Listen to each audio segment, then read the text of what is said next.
waaqayyoon ni eegee tiksee yeroo kanaan nu ga'ee walitti nu qabee immoo fuula isaa duraa akka yaannee sarraa barannu nu gargaare maqaan isaa bara baraan eebbifamu.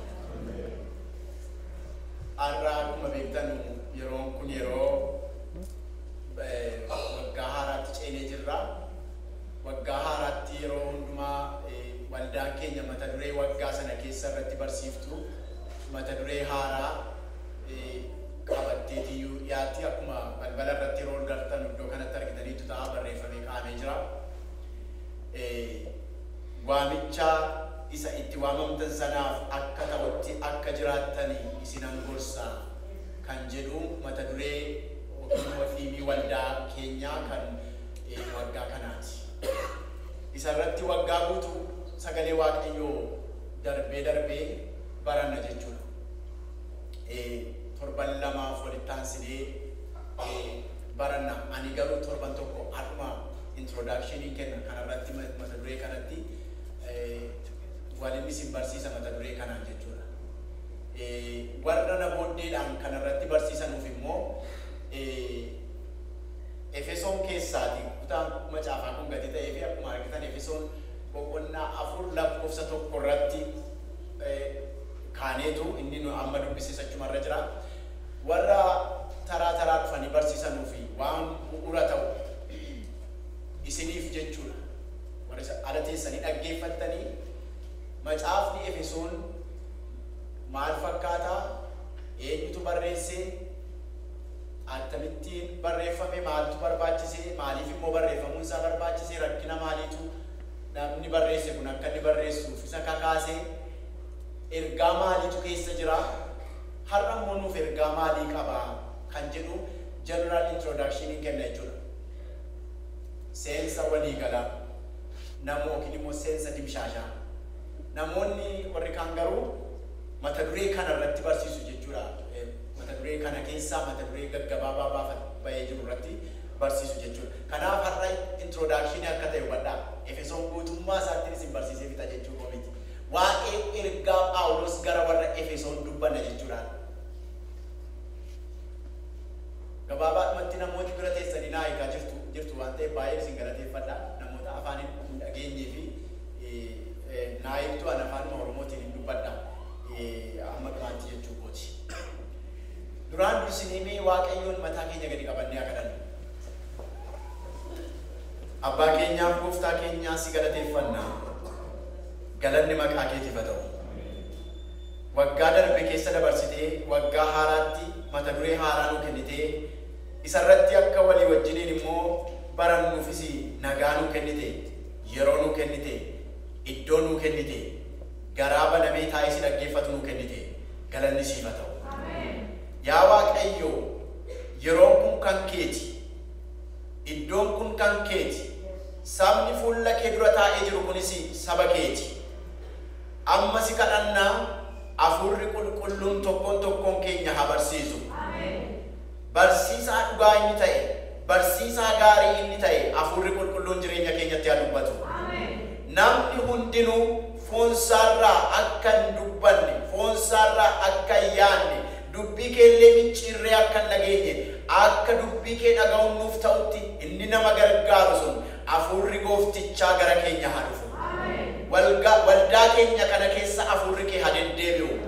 Waldaa keenya kana keessa Hafuurri qulqulluun haa deddeebi'u. Har'a yaa Waaqayyo mata duree bara kanaarratti yommuu jalqabnu amma dhuma bara kanaatti amma dhuma waggaa kanaatti Hafuurri kee inni nama barsiisu akka inni nurra buufatu si kadhanna. Isan walirraa barannu duwwaatu hin taane mata duree kana yaadaa yommuu deemnu mata dureen kun mata duree kooti jennee yommuu gadi baanu Hafuurri kee Hafuurri qulqulluun guyyaa hundumaa akka itti yaadnu akka nu gargaaru si kadhanna. Jalqabaa amma xumuraatti ati gidduu keenyatti argami. Ani calluman jedhaa ati saba keetti dubbadhu. Maqaa Yesuus Kiristoos gooftaatiin.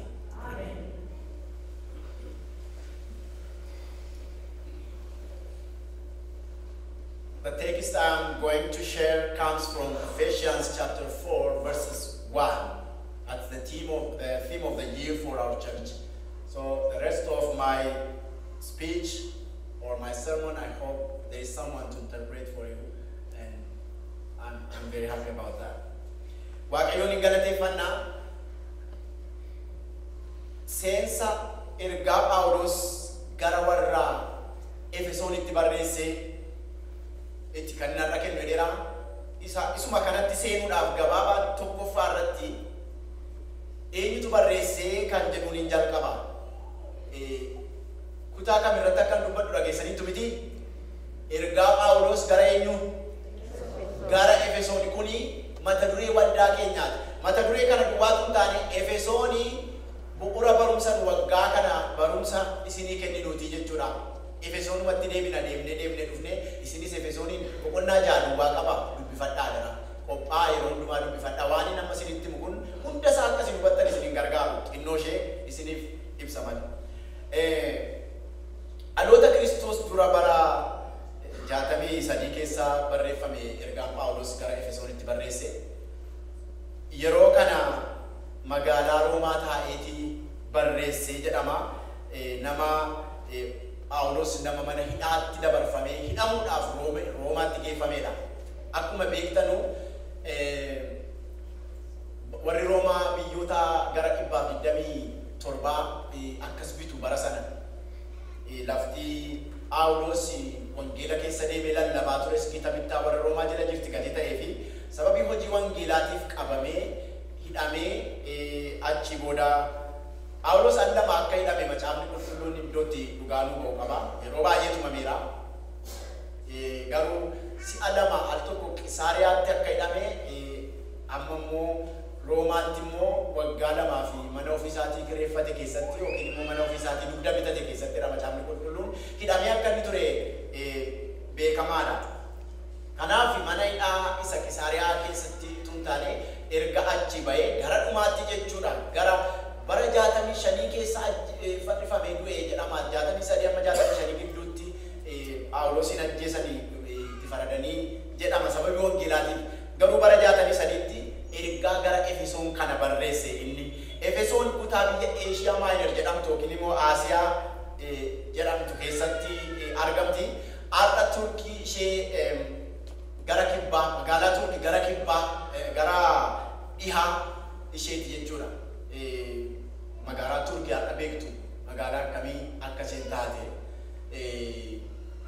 Egaa achirraa gara dhiyaatti argamtu biyya Turkiiti jechuudha. Efesoon kun har'a maqaan ishee geeddaramee of eeggachiisa itti barreeffamee yaadattu hojii mul'ata Yohaannis keessatti yoo qalbiin jijjiirrattu ta'e dingata sittan dhufa baattuu ibsaa keetii iddoodhaa nan buta kan jedhamte magaalaa Efesoonii. Magaalaan Efesoonii maqaa ishee qabattee namni har'a magaalaa Turkii taatee isa keessaa paartii xinnoo tokko taatee jirti jechuudha. Jiraattonni magaalaa Efesoonii wal makaadha. Garbi caalaan isaanii saba warra Giriikiiti. Giriikotatu achi keessa jiraata. Yuudonni immoo akkuma iddoo garaagaraatti tamsaanii Yuudonni achi keessa immoo Yuudonni gaarii tokko immoo jiru. Yuudonni magaalaa jiraattota magaalaa sanaa keessaa harka 10 baay'ina jiraattota magaalaa sanaa keessaa harka 10 duwwaadha. Kanaaf waldaan Efesoon iyyuu waldaa warra Giriikiitti caaltudha jechuudha. Saba Giriikii afaan Giriikii kan dubbatanu warri Yuudonnis warra achi jiran afaan Giriikii dubbatu. Kanaaf waldaan Efesoon saba kana lamaniin kan keessatti waaqeffatamudha. Efesoon adda kan ishee taasisu waa lamatu jira.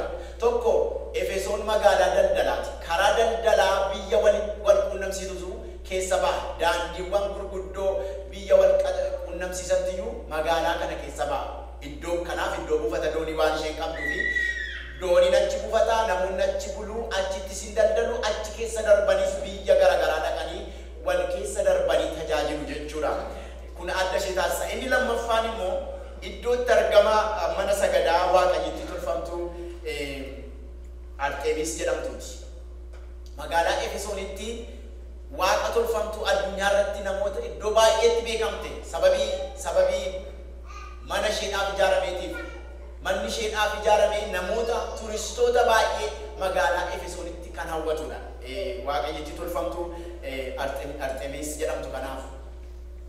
Kanaaf waaqeffannaan isheedhaaf baay'ee dhiyaata jechuudha. Namoonni biyya sanaa, namoonni biyya magaalaa Efesoon keessa duwwaatu hin taane Eeshiyaa Maayinerii keessa kan jiraatan namoonni dhufanii waaqayyotti tolfamtuu kanaaf hin sagadu. Mana sagadaa beekamaa gatii jabeessa kan ta'e achi keessaa qabdi jechuudha waaqayyittiin tolfamtuun sun. Namoonni achi waaqa tolfamtuu kana waaqessu turani. Kana keessatti gaa waa'ee hundeeffama waldaa Efesoon yommuu laallu, kana keessatti Phaawulos gara Efesoon wangeela fudhatee dhaqa.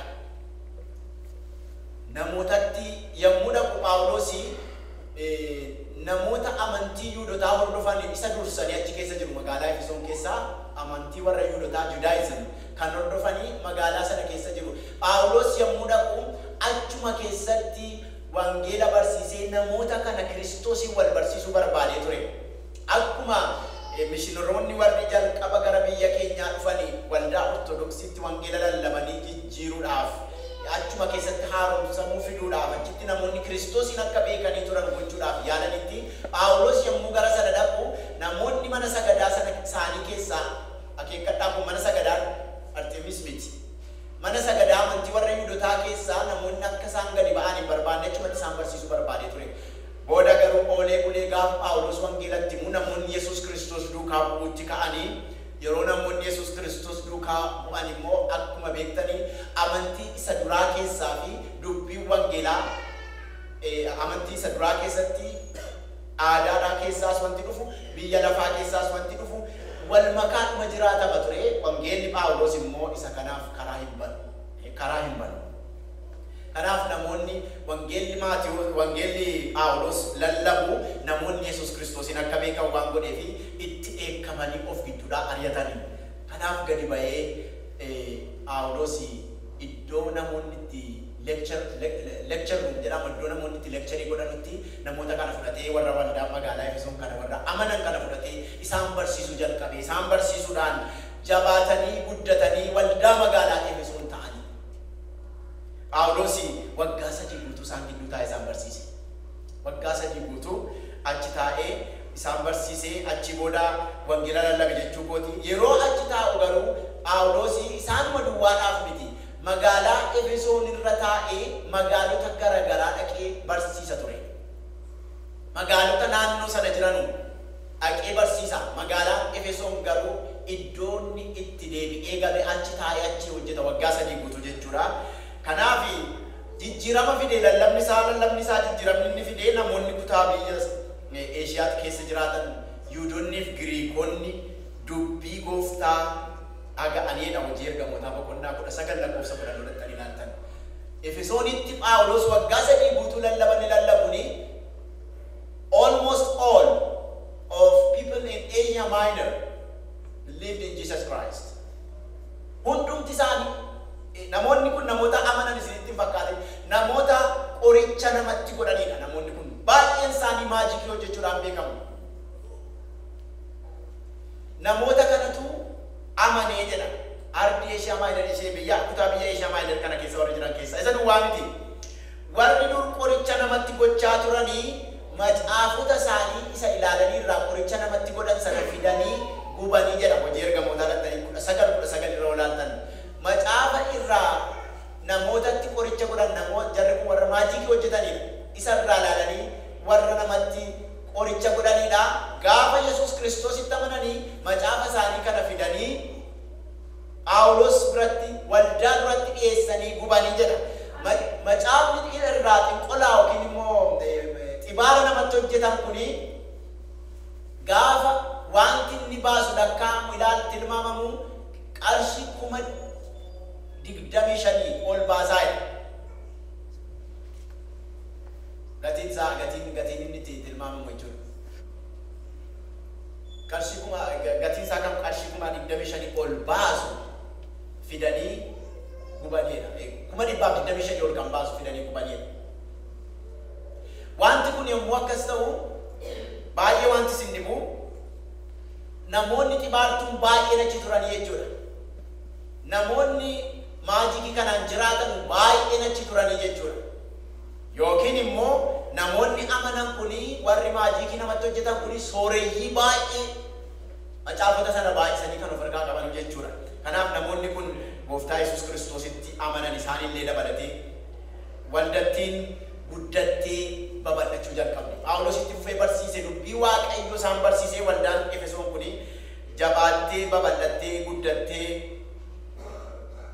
namoonni achi jiranis hafuura Waaqayyootiin geggeeffamuu jalqabanii achi booda namichi tokko jira. Achi namicha Demetrios jedhamu. Namichi Demetrios jedhamu Phaawulositti lola kaase. Demetrios kuni bifa mana sagadaa Waaqayyootti. Namichi kun nama meetii baqsuudha. Meetii baqsuudhaan beekamaadha Demetrios. Bifa mana sagadaa modelii mana sagadaa Waaqayyootti tolfamtu Artemis sanayyuu xinneessee tolchee namoonni gatii akka faayaatti ilaalanuuf mana sagadaa sana gatii waaqessa achitti dhaqanii waaqessanuuf giiftii waaqaa sana ishee Artemis jedhamtu sanaafis gatii waaqeffannaa ta'aa fidanii amananuu fi dhaqanii horii kennanii fi Demetrios irraa bitatu.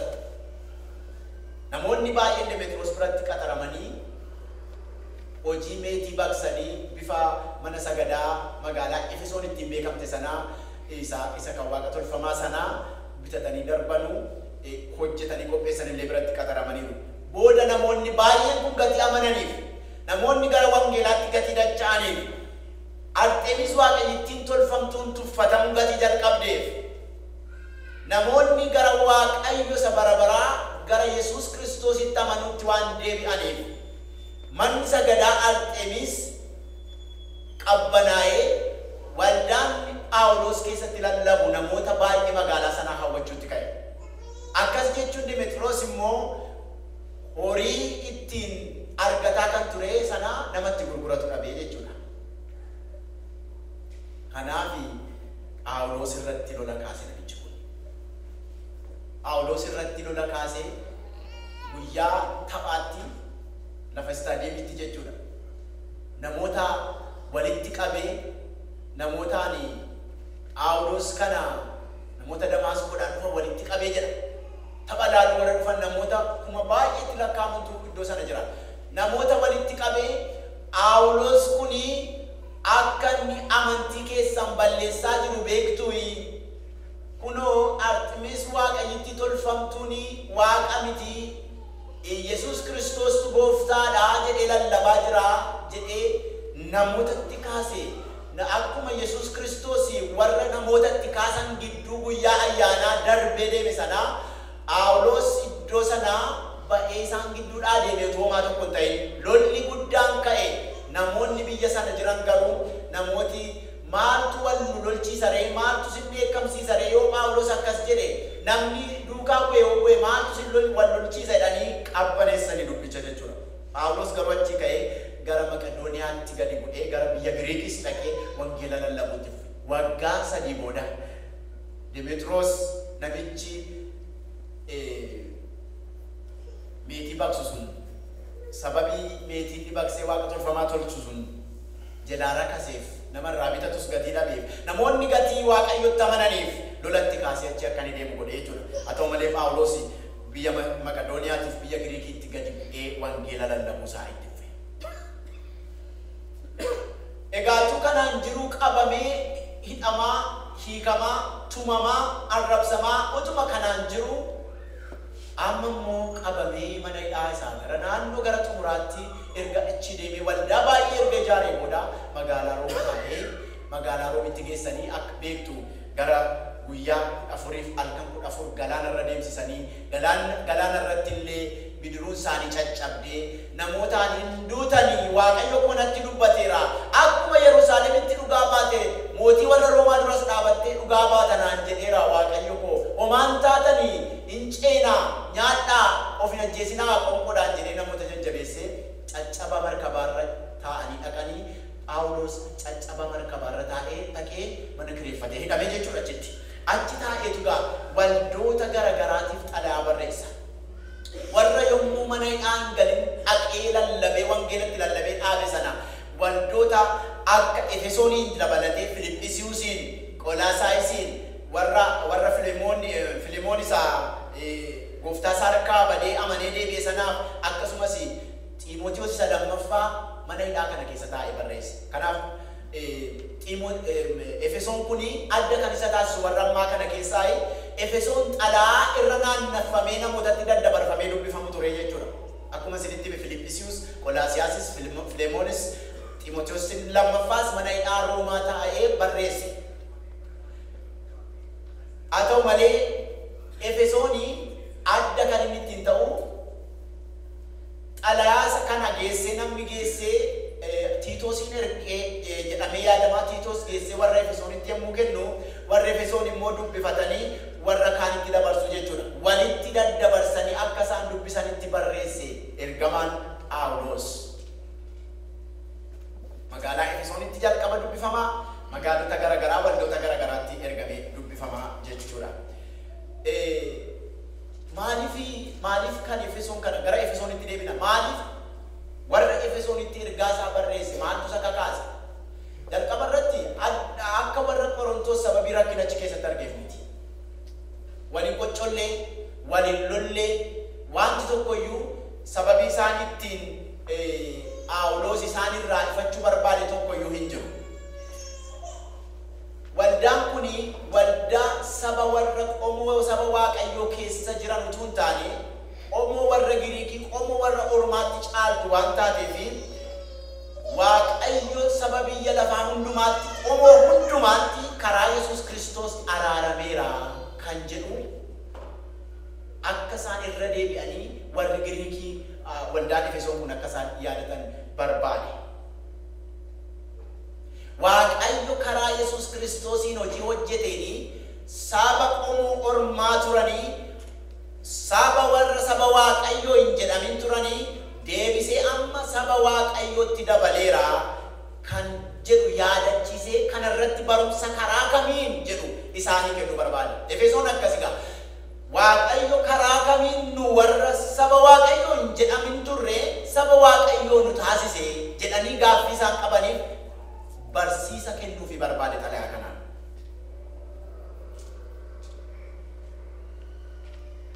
Boqonnaa tokko amma sadii keessatti kanarratti xiyyeeffatee barsiisa.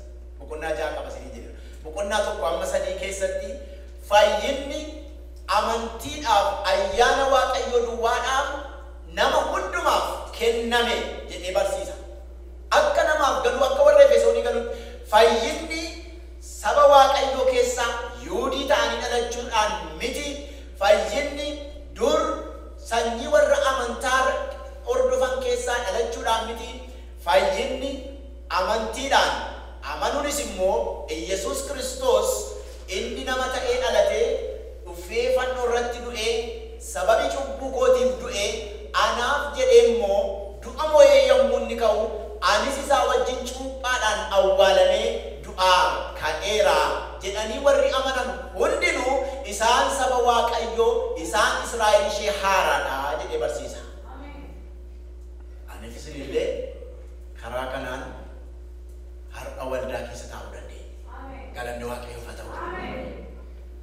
Ulfinni Waaqayyoof haa ta'u. Warra waldaa jedhamne waamama. Waldaa Oromoo jedhamne waamama. Waldaa wajjin maqichi tolu fakkaata nama tokko tokkotti. Waldaa wajjin miti. Waldaa wajjin itti tolu natti fakkaata. Dhufanii waldaa keenya ilaaluun namni duu biyyatti baadiyyaa waldaa baadiyyaa beektu miti. Dhufanii ollituun sodaatu akka beektu gaa waan isaan sodaatan hin beeknu. Haaleluyyaa waan sodaatan qabu. Hafuurri Waaqayyoo ijoollee Waaqayyoo irra jira. Kanaaf asuma dhaabannee karaa maskootii dhufanii morma akkas godhanii isa lubni nama awwaalaa fi yaade sana geggeessu karaa maskootii ilaatu jedhanii dhufanii hawaanii gurra mootiin dhageessisu. Duwwaadhuma maali nu addaaraasha? Duwwaadhuma mootii humtuu keessa jiru. Iddoo qulqullittii qulqullootaa arguu barbaadan. Inni qulqullootaa ta'e garuu jireenya keenya keessatti qulqullittii qulqullootaa nu godhateera. Haaleluyyaa. Galanni Waaqayyoof haa ta'u. Waaqayyo nu gidduu buufatee nu waamee ba'aa keenya, firdii keenya hundumaa fannoo irratti gatii fixee fi saba Waaqayyoo taanee jedhee gorsa. Nus akkasumatti saba Waaqayyoo taane. Efesooniin yommuu yaadattan egaa kana yaadadhaa. Boqonnaa tokko amma sadii keessatti warri orma turani isin dur dukkanaa'oo turtani warra fagoo turtani amma garuu karaa gooftaa iftaniittu jedha. Haleluuyaa. Isin duri warra fagoo orma turtani amma garuu isin warra mana keessaati jedha. Isin saba Waaqayyoo jedhamtaniittu. Maqaa Waaqayyoo ulfaatu. Qonnaa tokko amma sadiitti dubbifatan kan argitu. Warri dur fagoo turani sabi dur dukkana keessa turan argitaniittu. Dubbisa duraa keessattis kutaa wangeelaa keessattis inni nu dubbifame. Warri gaadidduu du'aa jala jiran ifa argan. Mandara warra dagatamanii bakkee jiranuuf ifni hin ba'e jedha. Isin dur dukkanaa'oo turtanii amma garuu karaa gooftaa iftaniittu. Sababii kanaatiif waamicha itti waamamtan sanaaf akka ta'utti akka jiraattan isinan gorsaa jedhee dubbata Phaawulos. Boqonnaa 4-6 garuu immoo egaa warri ala turanii warri fagoo turanii warri dukkanaa'oo turanii amma garuu ayyaana Waaqayyootiin fayyina karaa Yesuus Kiristoosiin namaaf diriirfametti amananii simatanii warri fayyanii namummaa isa moofaa ofirraa baasanii gatanii namummaa isa aaraa uffataniiru jedha. Kanarratti barsiisa boqonnaa 4 amma 6 immoo warri dur fagoo turani warri dur dukkana turani warri dur hojii nama gowwoomsu hojjetan amma hojii namummaa moofaa gowwoomsaa isaa wajjin ofirraa baasanii namummaa haaraa isa karaa Kiristoos argame uffataniiru jedha. Akka uffataatti uffataniiru jedha.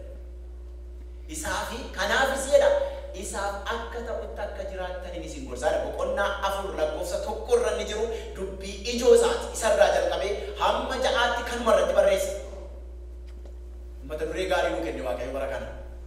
Isa boqonnaa 4:1 irra jiruun iyyuu isa kanaan dura jedhee irra dhaabbatee boqonnaa haaraa baneetu egaa dukkana keessaa gara ifaatti ba'uun keessan warri bakkee ala turtanii mana keessatti ol seenuun keessan warri gad ari'atamtanii turtanii Kiristoos keessaan dhi'eeffamuun keessan saba Waaqayyoo ta'uun keessan akka barbaadan akkasin taatan miti akka namummaa haaraa isa uffattan sanaatti akka jiraattanuufidha. Gabaabaadhumatti ijoo dubbii ergaa Phaawulos gara Efesoonitti waa 5 of keessaa qaba. Isa isinitti beektumudha. Ijoo dubbii ooma caaficha guutummaatti dubbifattanii ijoo dubbii 5 of keessaa qaba. Yookiin immoo jecha yookiin yaada ijoo ta'e macaafa Efesooniin ergaa Phaawulos kan taasisu ergaa Phaawulos gara Kiristoos Phaawulositti ergee kennee warra Efesoonitti ergee kan isa taasisanudha jechuudha. Wanti kun 5 tokko Kiristoos inni jedhu dubbii ijooti. Kiristoos dubbii ijoo yookiin immoo jecha ijoo yookiin immoo maqaa ijoo wangeela ergaa Phaawulos gara Efesoonitti. Phaawulos Kiristoos yommuu jedhu fannoo isaa ilaala. Phaawulos Kiristoos yommuu jedhu du'a mo'ee ka'uusaa du'a irratti aangoo qabaachuusaa ilaala. Phaawulos Kiristoos yommuu jedhu erga du'a mo'ee ka'e ol ba'ee mirga abbaa taa'uusaa ilaala. Phaawulos Kiristoos yommuu jedhu warra Efesooniin akka inni deebi'ee dhufuuf jedhu yaadadhaa jedha. Inni nama ta'ee dhalatee fannoo irratti du'e. Inni du'aa ka'e du'a mo'ee ka'e ol ba'ee mirga abbaa taa'e gaaf tokko immoo deebi'ee dhufee nu fudhachuuf jira. Yaa warra Efesoon isa kana yaadataa jiraadhaa. Inni lammata immoo jireenya amantootaati. Dubbiin ijoo inni lammataa jireenya amantootaa. Amantoonni macaafa ergaa Phaawulos gara Efesoonitti keessatti amantoonni Kiristoosii wajjin jiraatu. Kiristoosii wajjin jiraanna jedhame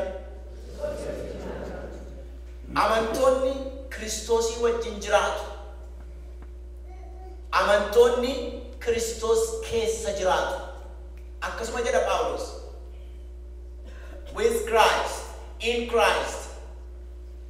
Isa keessa, isa wajjin jiraatu. Waan isin dhibu, amma gubbaa bantii waaqaatti iyyuu isa wajjin jiraatu. Gubbaas dhaqanii ol ba'anii isa keessa isa wajjin Waaqayyoo wajjin jiraatu. Amantoonni hafuura hamaa wajjin jiraatan jechuudha. Amantoonni kanaaf macaafa isaanii irraa qoricha namatti godhan gubani. Maaliif si yaadachiisa? Namoonni amanan sun gaafuma gara Kiristoositti deebi'anii macaafa isaanii irraa qoricha namatti godhanii in gubanii fidanii. Nuyi hojii keenya isa duraatti dugda ganneerra. Waaqayyotti deebineerra. Kiristoositti fuula deebineerra jechuu isaaniiti. Isin Kiristoositti fuula deebitaniitu. Ameen. Namni gaafa Yesuus Kiristoosiin amanee ayyaana Waaqayyoo duwwaadhaan fayyifamu Kiristoositti fuula deeffata. Waan Kiristoos biratti fudhatamne immoo in gubaa in gata. In gana. Namummaa moofaa yaada namummaa moofaa isa nama gowwoomsu sana gananiiru jechuudha. Kiristoos wajjin jiraachuun akkas. Kiristoos wajjin jiraataa amala moofaa sanatti deddeebi'uu hin dandeenye.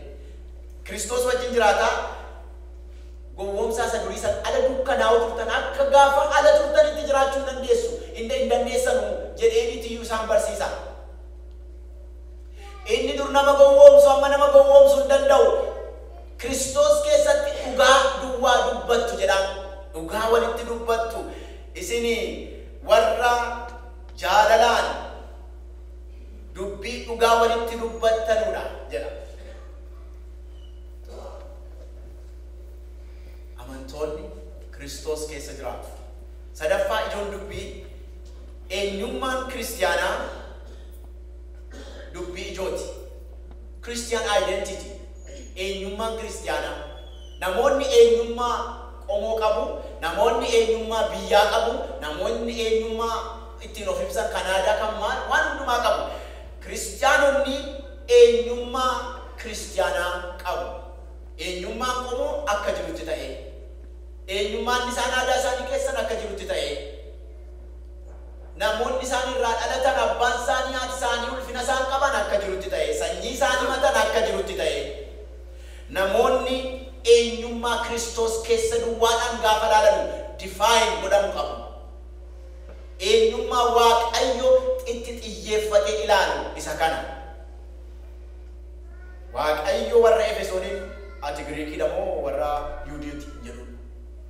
Eenyummaa isaanii waldaa Efesoon gaafa dhufee wallitu ergamaan Phaawulos ergamaanii warra Giriikis warra Yuudis Kiristoos keessatti ilaala. Yaada namummaa moofaa warra gananiidha jarri. Namummaa haaraa warra uffatanidha jarri. Baay'ee waan isin dhibu Phaawulos akkatti jara waamu qaba. Warra Efesoon qulqulloota jedhaan eenyummaa kiristiyaanaa. Qulqulloota ijoollee Waaqayyoo ijoollee ifaa jedhaan. Warri Efesoon qulqulloota ijoollee ifaa ijoollee Waaqayyoo jedhamanii beekamu. Ijoollee Waaqayyoo ijoollee ifaatiin qulqulloota nu jechuudha. Akkamitti ayyaana Waaqayyootiin akkamitti Yesuus Kiristoositti amanuu keenyaan cubbuun keenya hundinuu nurraa fuudhame. Idaan inni kanaan dura nurra ture nurraa fuudhame jechuudha. Qulqulloota isin warra Efesoon isin qulqulloota isaan marra dhaabbatee dubbate kana isin qulqulloota gadi ta'eef isaaf akka ta'utti jiraadhaa jedhaan. Inni afuraffaan qulqullummaaf qajeelummaan ijoo dubbii wangeelaa ergaa Phaawulos gara Efesoonitti barreessedha. Qulqullummaaf qajeelummaa amantoonni jireenya qullaa'aaf jireenya qajeelaa jiraachuutti waamaman. Amantoonni jireenya wal makaa jiraachuu hin danda'an. Amantoonni jireenya isaanii isa durii sanatti jiraachuu hin danda'an. Amantoonni jireenya haaraa namummaa haaraa sanaaf akka ta'utti jiraachuu qabu jedha. Kana keessatti ergamaan Phaawulos dhugaa walitti dubbatu jaalala Kiristoosii wal jaallatu hama wal irratti hojjetanu gidduu isaanii diinummaa jiru fannoo Yesuus Kiristoostu barbadeessee jedha. Nama kamiin wajjin iyyuu diinummaa hin qabnu Kiristoos keessa jirra taanaan. Eenyu wajjin iyyuu diinummaa Waaqayyo sittaa faradu jechisiisu hin qabnu. Akkas jechuus hin dandeenye. Waaqayyo abbaa firdii qajeelaa waan ta'eef firdii hundumaa Waaqayyoon dhimna. Namoonni hundinuu bifa Waaqayyootti uumamani Yesuus Kiristoositti gaafa amananii isaan qaama Kiristoosi, bu'aa dhagna Kiristoosi. Kanaaf jecha yeroo aadu jennu amma jechuun dandeenyu yaa warra Efesoonidhaan.